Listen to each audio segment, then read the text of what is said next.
एक घना जंगल था जहाँ मुख्तलिफ किस्म के जानवर रहते थे। इस जंगल का बादशाह एक बहादुर और ताकतवर शेर था जिसे सब जंगल का राजा कहते थे। जंगल में सब जानवर शेर के हुक्म को मानते थे, लेकिन इन सब में एक गधा जिसका नाम राजू था, वो अपनी होशियारी और चालाकी के लिए मशहूर था। राजू ताकतवर तो नहीं था, मगर अपनी अक्ल व दानिश की वजह से सबका दिल जीत लेता था। राजू की दुश्मनी एक मछली से थी जो जंगल के एक बड़े तालाब में रहती थी। मछली भी कम चालाक नहीं थी। वो अक्सर राजू को नीचा दिखाने की कोशिश करती और दोनों के दरमियान बात बात पर झगड़ा हो जाता। शेर राजा इन दोनों की दुश्मनी से वाकिफ थे, लेकिन चूंकि ये दोनों अपनी जगह फायदेमंद थे, शेर राजा ने कभी इनकी किसी भी बात में मुदाखलत नहीं की। एक दिन राजू शेर के दरबार में पहुंचा और शिकायत की, हे जंगल के बादशाह, ये मछली मुझे बहुत तंग करती है।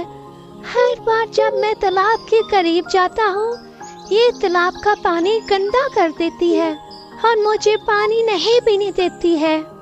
शेर राजा ने मछली को बुलाया और पूछा, यह क्या माजरा है? मछली ने चालाकी से जवाब दिया, बादशाह सलामत, मैं सिर्फ अपने इलाके की हिफाजत करती हूँ। अगर राजू मेरे तालाब में नहीं आएगा तो कोई मसला नहीं होगा। शेर ने दोनों को खामोश करा दिया और कहा, तुम दोनों को मिलजुल कर रहना होगा, वरना मैं तुम्हें जंगल से निकाल दूंगा। कुछ दिन बाद मछली ने राजू से बदला लेने का मंसूबा बनाया। इसने एक चाल चली और तालाब में ऐसी आवाजें निकाली जैसे वहाँ कोई खजाना छुपा हुआ है। राजू को खजाने की खबर मिली तो वह तालाब के किनारे आया।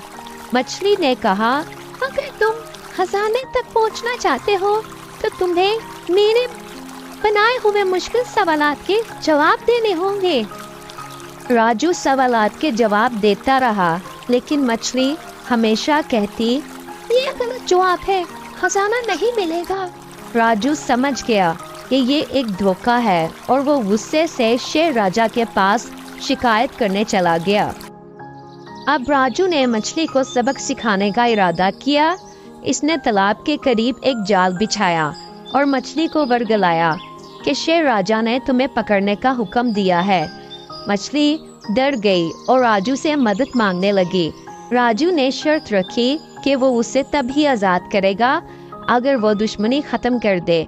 मछली ने वादा किया कि वो आइंदा राजू को तंग नहीं करेगी।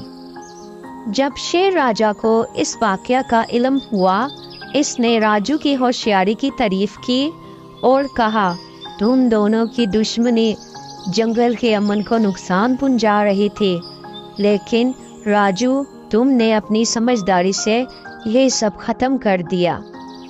इस वाक़े के बाद राजू और मछली में सुलह हो गई और वो जंगल में मिलजुल कर रहने लगे और जंगल में दोबारा अमन कायम हो गया। ये कहानी हमें सबक देती है कि होशियारी और हिकमत से बड़ी बड़ी दुश्मनी खत्म की जा सकती है।